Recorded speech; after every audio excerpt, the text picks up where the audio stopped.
Salut à tous, c'est Aniki. Au risque de vous étonner, on est actuellement en plein mois de décembre 2020, ce qui fait qu'on s'approche à grands pas de 2021. Et je sais, je vous surprends tous en disant ça. Histoire de fêter ça dignement, j'ai décidé de réitérer ce qu'on avait fait l'an dernier en faisant une vidéo dédiée à tous les animés qui sortiront en 2021. Cependant, j'ai deux points à préciser très rapidement. Le premier, c'est qu'on n'est pas encore au courant de tout ce qui va être publié l'année prochaine, d'autant qu'on l'a vu avec 2020, on n'est pas à l'abri d'un truc qui vient littéralement foutre le bordel. Le deuxième concerne l'organisation de cette vidéo. Pour simplifier les choses, on la découpera en 4 parties, donc chacune correspondant à une saison de l'année, soit hiver, printemps, été et automne. Ah non, c'est vrai que je vous apprends tellement de trucs dans cette vidéo. Et surtout, chacune de ces 4 parties seront divisées en 2 sous-parties, les nouveautés et les suites / spin-off. L'année dernière, on avait aussi parlé des films et des OAV, mais cette fois-ci, j'ai décidé de les exclure pour plus de simplicité. Cependant, si jamais ça vous intéresse, faites-le moi savoir. Bref, ne perdons pas plus de temps parce que mine de rien, il y a pas mal de choses à voir, mais avant ça, je compte sur vous pour me dire en commentaire quel est l'animé que vous attendez le plus pour cette année 2021. Et sur ce, on est parti. Commençons donc avec l'hiver 2021 et ses nouvelles séries. En premier, on retrouve Sein High School Boys Volleyball Club, un animé portant donc sur le volley, où l'on y suit Hajima, un jeune homme passionné par ce sport qui va faire son entrée au sein du lycée de Sein, dans lequel il va y retrouver son ami d'enfance Kuroba. Tous deux vont alors s'inscrire au club de volley de leur école et faire la rencontre d'autres personnages loufoques, l'image du capitaine de l'équipe, un garçon colérique d'1m63. Bref, tous ensemble ils vont donc former l'équipe de volley du lycée Sein et vont très rapidement faire parler d'eux. Bon, alors je t'ai tenté de directement faire la comparaison avec IQ, mais étant donné que l'anime est un josei, soit une œuvre visant un public plus féminin, attendons de voir. Continuons avec Bakaro. Alors, chose intéressante ici, on y retrouve Taniguchi Goro à la réalisation, le même qui avait réalisé Code Geass, et côté scénario, c'est Nakashima Kazuki qui s'y colle, à savoir que c'est ce dernier qui a scénarisé Gurren Lagann ou encore Promare. Donc, autant vous dire que c'est du beau monde, et en toute logique,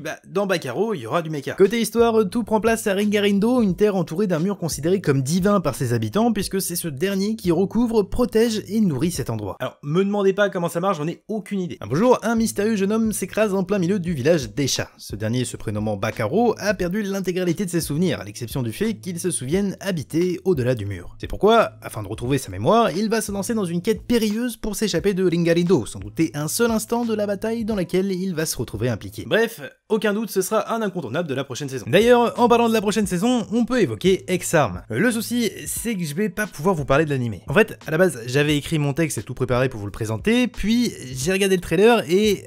comment dire? Vous savez, il y a quelques semaines de ça, je vous ai parlé de Ninja Collection, et à mes yeux, c'était l'un des animés les plus moches qui soit, si ce n'est le plus moche. Voilà un extrait d'Ex-Arm. Non, c'est pas une blague, ce truc est vraiment un animé qui va sortir en 2021, et j'ai aucune idée de comment un tel truc peut exister, ça me dépasse, y a rien de bien, c'est juste honteux. Toujours pour l'hiver 2021, on retrouve Bottom Tier Caractère Tomozaki. Adapté du roman éponyme, c'est l'histoire de Fumiya, un adolescent visiblement dépressif, puisqu'il se considère comme étant au plus bas de la société. Ouais, c'est pas la méga bonne ambiance. Son unique fierté repose dans son titre de numéro 1 des japonais sur le jeu vidéo À ta famille, puisque, comme il le dit lui-même, la vie est un mauvais jeu vidéo, peu importe à quel point vous essayez, vous ne pouvez pas surmonter les caractéristiques qui vous sont données à la naissance. Non mais on s'éclate bien dans cette vidéo. Heureusement, un beau jour, il va rencontrer une jeune fille considérée comme la numéro 2 du Japon sur À ta famille, et globalement face à ça, il va commencer à retrouver de l'intérêt pour la vraie vie. Ouais, je pense que vous l'avez compris, ça m'emballe pas les masses. On retrouvera également Dr Ramune Mysterious Disease Specialist. Tu sais, je pense que pour le nom, il y a moyen de faire encore plus long la prochaine fois. Alors, honnêtement, j'ai pas grand chose à dire sur le synopsis, l'histoire tourne autour d'une certaine maladie mystérieuse se manifestant de manière aléatoire dans le corps de certains êtres humains, sans que personne ne soit réellement au courant. Heureusement, il existe Ramune, un médecin loufoque qui, accompagné de son assistant, combat cette maladie en découvrant rapidement la cause profonde de la détresse de ses patients et en les guérissant. Du coup, je vous avoue que je suis pas sûr d'avoir tout compris, mais ça a le mérite de beaucoup m'intriguer. Pour ce qui est de cette saison d'hiver 2021 toujours, on retrouve encore pas mal d'animés tournant autour des idols, donc je vais me permettre de passer assez rapidement dessus, histoire de gagner du temps. Donc, on retrouve Gekidol, un animé qui se veut différent des projets du même genre, puisque son slogan est « Les idoles qui ne savent que chanter et danser sont ennuyantes ». Halfway Through the Idol, désolé je sais pas comment on prononce le truc au début, une série où l'on suit pas moins de 42 mecs qui veulent intégrer une prestigieuse académie formant des idoles. Alors bonne chance à ceux qui voudront retenir les prénoms de tout le monde. Idol Pride, sur celui-là, j'ai absolument rien à dire parce que le seul synopsis que j'ai trouvé, c'est ça. Autant vous dire qu'on va pas aller très loin avec ça. Wixox Divey A Alive, bon j'ai clairement arrêté d'essayer de prononcer les noms d'animés correctement, c'est un nouveau projet portant sur le jeu de cartes Wixos où on y suivra les membres du groupe No Limit. Et enfin, Show by Rockstars, un animé tournant autour du prestigieux Galaxy Ultimate Rock Festival où l'on y découvrira différents groupes de musique. Maintenant qu'on a fait le tour sur les idoles, on peut continuer sur les nouveautés de l'hiver 2021. Evans Design Team, comme son nom l'indique, l'œuvre se déroule au paradis, plus exactement au sein du département de design des animaux.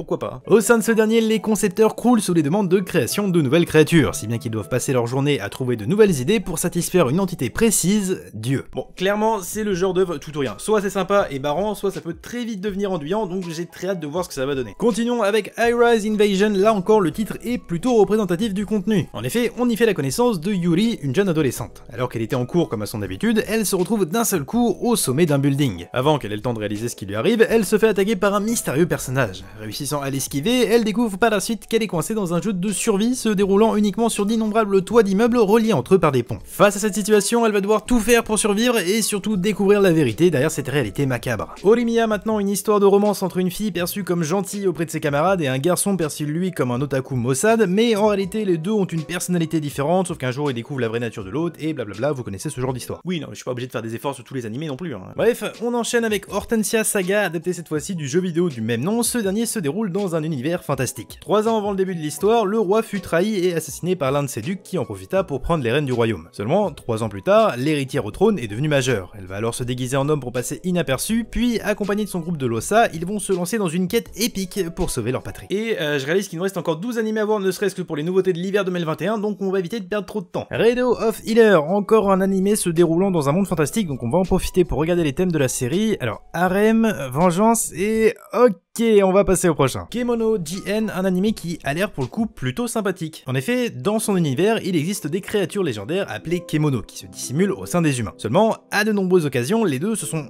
on va dire mélangés, ce qui a donné naissance à des êtres mi-humains, mi-créatures. Cependant, qu'importe qu'ils soient bons ou mauvais, tous ceux ayant vent de leur existence les chassent et les détestent. C'est donc dans ce contexte de joie et de bonne humeur que nous faisons la connaissance de Kabane, un jeune orphelin méprisé, maltraité et surnommé le bouseux par tous les membres du village. Non mais décidément on partage du bonheur dans cette vidéo. Hein. Heureusement, tout va changer le jour où va débarquer dans son village un détective du nom d'Inugami venu enquêter sur la mort mystérieuse de nombreux animaux. Vous le savez depuis le temps, dès que ça parle d'enquête, je suis obligé d'être hypé. L'animé loufoque de la saison, c'est forcément celui-là, So I'm a Spider, So What?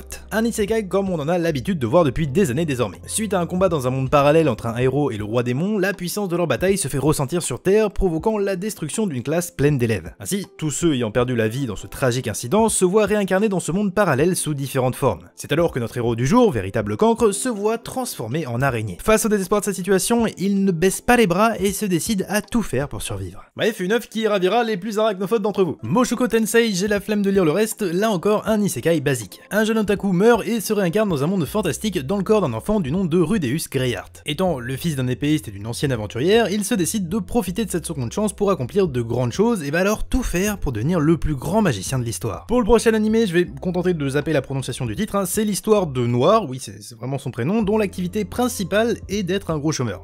Ok. Seulement, il possède un pouvoir spécial, celui d'invoquer une sorte de sage qui, je crois, peut lui prédire son avenir à un truc comme ça. Oui, bon, là encore, je vous avoue, j'ai pas tout compris.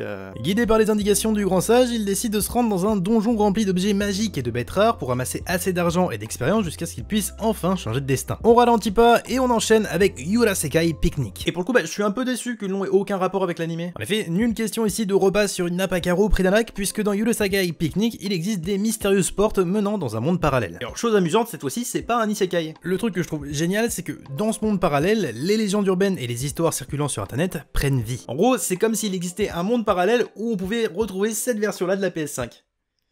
Non, bon, on vit une époque incroyable. Hein. Bref, ainsi dans Urasekai Picnic, on fait la connaissance de Sorawo et Toriko, deux femmes qui, suite à un concours de circonstances, vont être amenées à explorer ensemble les différentes portes pour découvrir ce qu'elles cachent. Et vous l'avez vu à mon enthousiasme, j'ai très hâte que ça sorte. C'est pas une raison pour s'arrêter en si bon chemin, c'est parti pour Project Scard. L'anime prend place au sein d'Akatsuki, un ancien quartier de Tokyo qui devint indépendant suite à une insurrection. Ainsi, au sein de ce dernier, malgré la pauvreté de ses habitants, 3 factions se disputent le pouvoir. Helios, Artemis et la direction de la sécurité publique. Non, un peu déçu pour la troisième. Hein. Pour faire régner l'ordre, toutes ces factions font appel aux Scard, des agents que l'on dit invulnérables aux balles et aux armes blanches. Bon, il reste encore 5 animés à présenter pour cette première partie, donc on va enchaîner. On retrouve donc Wonder Egg Priority, une œuvre sur laquelle on a étrangement aucune info, à part un léger trailer qui laisse sous-entendre que ce sera un slice of life dramatique. Ensuite, on a Maiko-san Shino Makanai-san qui suit l'histoire d'une jeune fille du nom de Kyo, fascinée par les geishas, qui, après avoir échoué à en devenir une, se rabat sur un poste de traiteur qui va lui permettre de travailler auprès de ces femmes qu'elle admire tant. On peut également évoquer SK 8, le nouvel animé de Utsumi Hiroko, et si ce nom ne vous dit rien, retenez juste que c'est la réalisatrice de Banana Fish et de Free. Alors oui, il faudra sûrement s'attendre à une ambiance très bromance, mais après tout, pourquoi pas. L'histoire est celle de Ricky, un lycéen fan de skate qui va se retrouver embarqué dans S, une course sans règles des plus dangereuses. Cependant, il va y faire la rencontre de Renga, un Ujodom ne connaissant rien à la discipline, qui lui aussi s'est retrouvé de force à devoir participer à la course. Ainsi, l'animé tournera donc autour de leur amitié naissante au sein de cette folle aventure. C'est vraiment rare de voir un animé sur le skate, là tout de suite de mémoire j'en ai pas qui me viennent à l'esprit, mais le plus fou, c'est que c'est pas le seul de la saison. Enfin, du moins c'est ce que je croyais quand je suis tombé sur Skate Leading Star, sauf qu'en réalité c'est un animé de sport sur le patinage artistique se déroulant autour d'une compétition collective dans laquelle on va faire la rencontre de Maeshima, un lycéen qui va remonter sur ses patins dans l'espoir de vaincre son rival de toujours. Le truc drôle c'est qu'à la réalisation on retrouve encore Taniguchi Goro, le même qu'on a évoqué tout à l'heure et qui s'est occupé de Code Geass. Et enfin pour terminer sur les nouveautés de cette saison,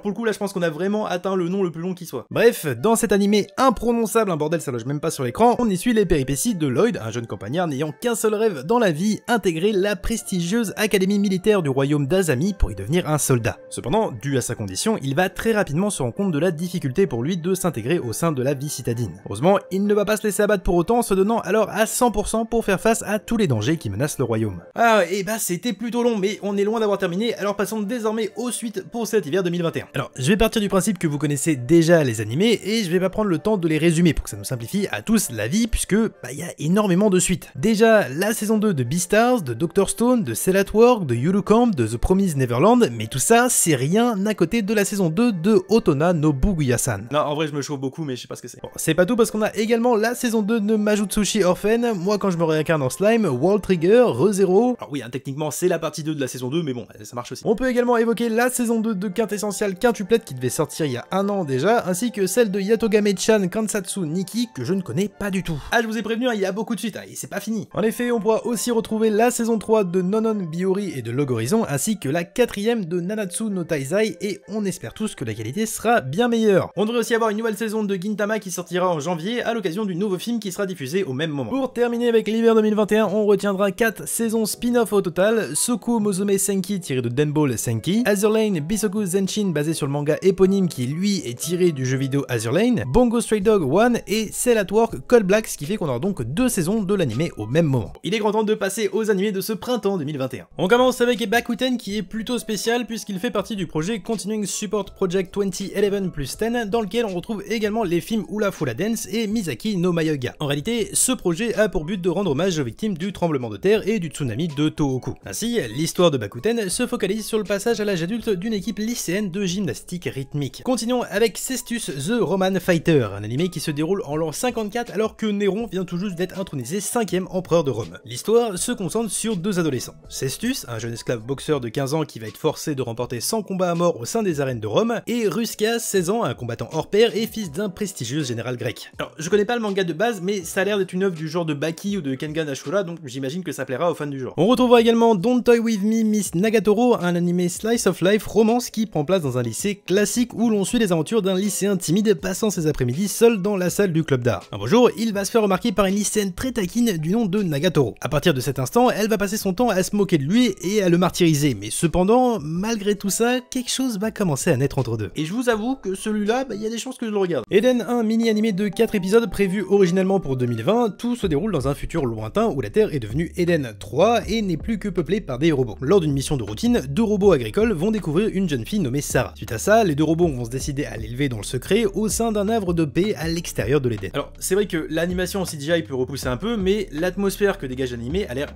juste sublime, donc j'ai vraiment très hâte que ça sorte. Eden toujours, mais cette fois-ci Zero, le nouveau manga du créateur de Fairy Tail, enfin adapté en animé où l'on y suit les péripéties de Shiki et de Rebecca, tous deux accompagnés d'un chat nommé Happy qui vont ensemble parcourir le cosmos afin de rencontrer Mother pour devenir les premiers aventuriers à accomplir cet exploit. Alors je sais pas c'est qui Mother, mais le truc c'est qu'en ce moment je suis en train de regarder Fairy Telltale, donc j'avoue être finalement assez hypé par cette annonce, parce que depuis sa sortie, je m'étais mais alors pas du tout intéressé au manga d'Eden Zero, donc là encore, j'ai très hâte que ça sorte pour pouvoir ce que ça vaut. Et je vous rassure, on n'en a pas encore fini avec les animés du printemps 2021. On peut également parler de Farewell My Dear Kramer, dans lequel on suit Suo, une adolescente passionnée de foot qui, après n'avoir jamais remporté un seul match durant ses années collège, va se rapprocher de sa rivale Shoshi Zaki pour rejoindre ensemble une équipe talentueuse au sein de leur nouveau lycée. A savoir que le manga original est écrit par Arakawa Naoshi, soit la même qui a écrit Your Lie in April, donc autant vous dire que ça va être du lourd. On retrouvera aussi Godzilla Singular Point, une nouvelle série animée basée sur la licence Godzilla, ou encore cet animé au nom bien trop long pour que je m'amuse à le prononcer, qui nous raconte les péripéties de Azusa Eizawa, qui après une vie ardente de travail, décède dû au surmenage. Ah non, j'avoue que pour l'instant ça vend pas du rêve. Heureusement, après sa mort, elle obtient le droit de se réincarner en demandant une compétence spéciale. C'est ainsi qu'elle va faire le vœu d'immortalité pour pouvoir enfin se reposer. Suite à cela, elle commence à gagner sa vie en tuant des slimes, seulement voilà, malgré le faible niveau de ses monstres, elle va effectuer cette tâche pendant des siècles, si bien qu'elle va finir par devenir une magicienne très puissante, ce qui va attirer un bon nombre d'adversaires. Bref, vous l'avez compris, c'est encore un isekai, mais pour le coup, je trouve le scénario cool. Bon, il y a aussi une autre nouveauté pour ce printemps 2021, mais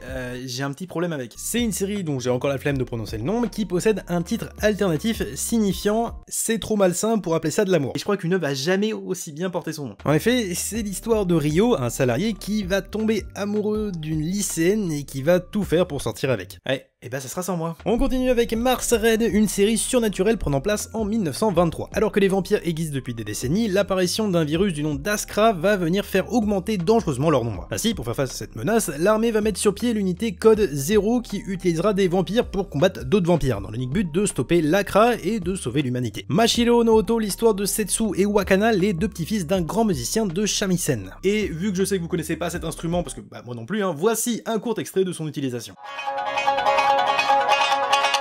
Suite à la mort du vieil homme, Setsu tombe dans une dépression l'amenant à ne plus aller en cours et à perdre sa passion pour la musique. Heureusement, quand sa mère l'inscrit dans un nouvel établissement, Setsu va retrouver sa passion pour l'instrument de son grand-père. Bon, vous le savez depuis le temps, j'adore les animés de sport improbables. Et bien sachez que j'ai trouvé mon bonheur pour ce printemps. Connaissez-vous le kabaddi? Ne mentez pas, personne sait ce que c'est. Bon, je vais vous faire un petit résumé de Wikipédia, histoire de pas trop me tromper. Le kabaddi oppose deux équipes de 12 joueurs. 7 sont sur le terrain en même temps et les 5 autres sont des remplaçants. Chaque équipe passe à son tour en attaque en envoyant dans le camp adverse un rider qui a pour mission de toucher un ou plusieurs adversaires et de revenir dans son camp sans être immobilisé. Ainsi, la mission des défenseurs est de ne pas se faire toucher et de plaquer le rider dans son camp pour qu'il ne puisse pas revenir. Bref, si je vous parle de tout ça, c'est pas pour rien, dites bonjour à Shakunetsu Kabaddi qui nous raconte les aventures de Tatsuya, un lycéen ancien joueur de foot qui déteste par-dessus tout le sport. Seulement, un beau jour, il va être invité à rejoindre une équipe de kabaddi et bien qu'à première vue, il trouve ça ridicule, très rapidement, il va devenir passionné par cette discipline. On enchaîne avec Fumetsu no Hatae, une œuvre qui, à première vue, me fait beaucoup penser à Mushishi de par son aspect poétique. Quant au synopsis, il est assez simple, c'est l'odyssée d'un être immortel parcourant la Terre en vivant diverses expériences dans un monde plein de surprises. On approche à grands pas de la fin de cette partie avec Yakunara Mug Cop Mo, un animé se déroulant dans la petite ville de Tajimi, reconnu pour sa célèbre faïence de Mino. Ainsi, on y retrouve de nombreux producteurs et musées tournant autour de la céramique, et c'est dans ce contexte que nous faisons la connaissance d'une jeune lycéenne emménageant dans une rue commerçante de Tajimi où elle va faire la rencontre de nombreuses personnes passionnées par la poterie. Alors oui, je sais, ça semble pas des masses passionnants à raconter comme ça, mais étrangement, j'ai hâte de le voir. Terminons avec Yasuke, une production américano-japonaise basée sur une histoire vraie, celle de Yasuke, ancien esclave africain ayant vécu au XVIe siècle au Japon où il y devint un samouraï de légende. Côté suite pour ce printemps 2021, on connaît déjà quelques noms sympas. En effet, on peut citer la saison 2 de Welcome to Demon School ou encore de The Moriarty The Patriot, mais surtout le truc à retenir, c'est la saison 5 de My Hero Academia qui viendra tout casser. On notera également une série spin-off sur moi quand je me réincarne en slime, de quoi ravir les fans de la licence. Mais cependant, je vous avoue que de mon côté, le truc que j'attends le plus pour cette saison, c'est assurément le remake de Shaman King qui devrait adapter l'intégralité de la série. On a donc fait le tour pour cette saison de l'année, passons désormais à l'été 2021. On commence avec Eion Sedai no Iladen Tashi, et rien que l'image vous laisse comprendre la profondeur de la série. Bref, tout prend racine 800 ans auparavant, alors que le monde était au bord de la destruction, des dieux sont apparus pour sauver l'humanité. Ces divinités nommées Idaten ont combattu et scellé les démons qui menaçaient la Terre. Seulement, à notre époque, les démons ont ressuscité et s'apprêtent à lancer une nouvelle bataille, sauf que du côté des Idaten, ils n'ont plus aucune expérience de combat et aspirent seulement à vivre en paix. Si bien que cette nouvelle péripétie s'annonce bien compliquée. How a Realist Hero Rebuilt the Kingdom, un animé qui possède un tas de noms alternatifs, bordel, c'est quoi ce truc? Bref, on est encore dans un isekai, cette fois-ci c'est l'histoire de Suma Kazuya, un jeune homme qui va se retrouver transporté dans un monde parallèle et plus exactement dans un pays au bord de la disparition entre la famine, la pauvreté et les risques d'invasion. Kazuya va alors réussir à s'entretenir avec le roi et lui proposer un plan pour renforcer le pays, mais seulement 2 jours après, ce dernier se décide à lui donner son trône et sa fille. Là, ça sent quand même le cadeau empoisonné. Face Grâce à cette nouvelle responsabilité, Kazuya va organiser différents tournois à travers différentes catégories pour réunir les personnes les plus fortes du royaume afin de sauver le pays du chaos imminent. On continue avec Megaton Musashi, un mecha post-apocalyptique qui prend place dans un monde détruit où 90% de l'humanité a été éradiquée, ainsi les seuls survivants se sont réfugiés dans des abris où leurs souvenirs ont été effacés et où ils croient vivre tout à fait normalement. Nighthead 2041, inspiré du manga Nighthead, inspiré lui-même du manga Nighthead Genesis, où l'on y suit les péripéties de deux frères en fuite à cause de leurs pouvoirs qui sont poursuivis par deux autres frères qui eux font partie des forces de sécurité nationale. Ça fait peut-être un peu beaucoup de frères, non? On termine pour les nouveautés de l'été 2021 avec Peach Boy Riverside, un animé se déroulant dans un monde fantastique où l'on fait la connaissance de Salutoline, une jeune princesse ne rêvant que de quitter son château pour partir à l'aventure. Un beau jour, une horde de démons s'en prend à son royaume avant d'être annihilée par un voyageur du nom de Kibitsu grâce à ses mystérieux pouvoirs. Apeuré par les dangers du monde extérieur, ça ne va pas empêcher Salutoline de se décider à suivre Kibitsu pour réaliser son rêve d'aventure. Côté suite désormais, j'en ai noté 3, une nouvelle série sur Getter Robot, la saison 2 de Tsuki Pros Animation et surtout la partie 2 de la saison 2 de moi quand je me regarde dans Slime. Autant vous dire qu'il y a de quoi faire plaisir aux fans. Passons désormais au printemps 2021 et il y en a pas de nouvelles pour l'instant, donc